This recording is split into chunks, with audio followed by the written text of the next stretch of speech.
नमस्कार दर्शकों, इस्कॉन वालों ने अपने फेक लॉ का स्ट्रक्चर से लोगों को बोर कर दिया है।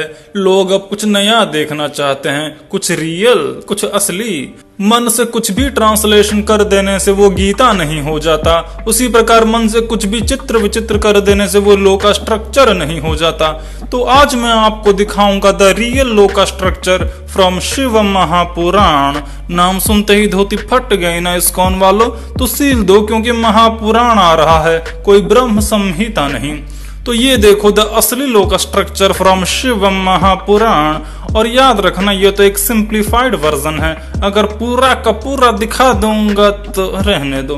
देखो यहाँ शिवलोक का मल्टी स्टोरी बिल्डिंग बना हुआ है। सदा शिव महास्थानम परम धाम परम पदम।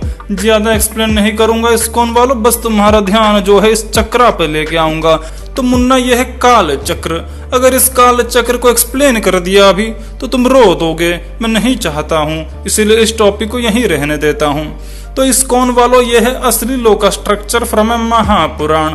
अब तुम्हें चैलेंज है कि तुम अपना फर्जी लॉ का स्ट्रक्चर जो है किसी महापुराण से सिद्ध कर दो। अगर आगम वागम लेके आए तो सीधा फेंक दूंगा, क्योंकि मैं शैव आगमों के चक्कर में नहीं पड़ता। तो तुम्हारे आगमों को तो मैं घंटा ही मानूंगा। किसी एक भी महापुराण के सामने तुम्हारे हजार आगमों की कोई औकात नहीं है। चलो इस्कॉन वालों से तो मेरी बात हुई खत्म। अब मैं अपने सच्चे अच्छे दर्शकों को कुछ बोलना चाहूंगा। तो देखो दर्शकों, हर देवी देवता के शास्त्रों में उनके लोक को ही परम पद कहा गया है।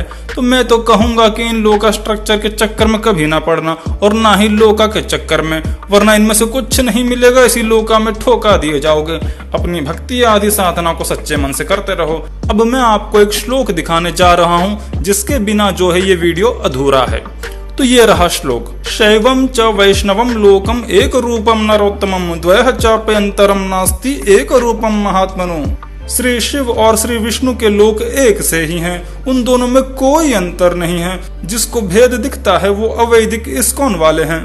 तो यही श्लोक जो है इस वीडियो का मेन मुद्दा है, और यही है असली लॉ का स्ट्रक्चर। देखो, जो भी इस श्लोक को नहीं मानता ना, वो तुरंत मेरे वीडियो को डिसलाइक मारे और चैनल को अनसब्सक्राइब करके भाग जाएं। तुम्हारे जैसे मुल्लों की मुझे कोई जरूरत नहीं है। नमस्कार, जय हरिहर। अरे रुको रुको, देखो कितनी सुंदर छवि है मेरे हरिहर की। आहा हा, इस छवि से इस्कॉन वालों की फट जाती है, और फटना भी चाहिए। ऐसे चमनहूतियों के लिए ही भगवान ने ये दिव्य रूप धारण किया है, इनके पीछे आग लगाने के लिए। नमस्कार प्रभु, धन्यवाद।